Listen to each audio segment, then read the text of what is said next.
Hi, this is Abhilash, the director of To Daisy with Love, and this video is going to be behind the scenes of how we shot the film.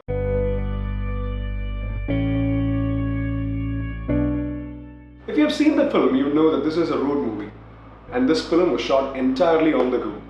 We had in mind ideas for the scenes that we wanted to shoot, and the whole trip was about finding locations where the scenes could play out.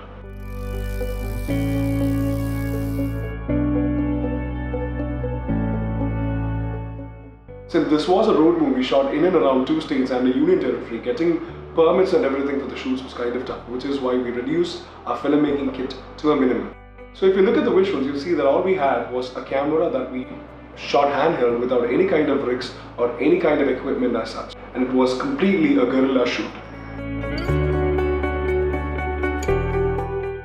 We put the actor in places where there was a crowd, where there was light, where there was scenic beauty, and then we played out various scenes which we shot without the crowd knowing. So we had a Nikon D750 which helped us take all the stunning visuals that you saw in the film. And for the audio equipment we used a Rode VideoMic Go. We wanted to bring around a natural look to the entire film, and this is why we decided against the usual conventional option of dubbing the dialogues after the edit was complete. While the camera recorded their acting and performance to their fullest extent, the Rode VideoMic helped us capture the dialogues and the variations in their voice, which helped in bringing about a naturality to the entire film. But yeah, the other one major equipment that we had was the DJI Mavic 2 Pro, which was our primary drone, and this was my first time flying a drone, and this whole trip was all about figuring out how to fly a drone while also coming out with good shots that we can use in the film.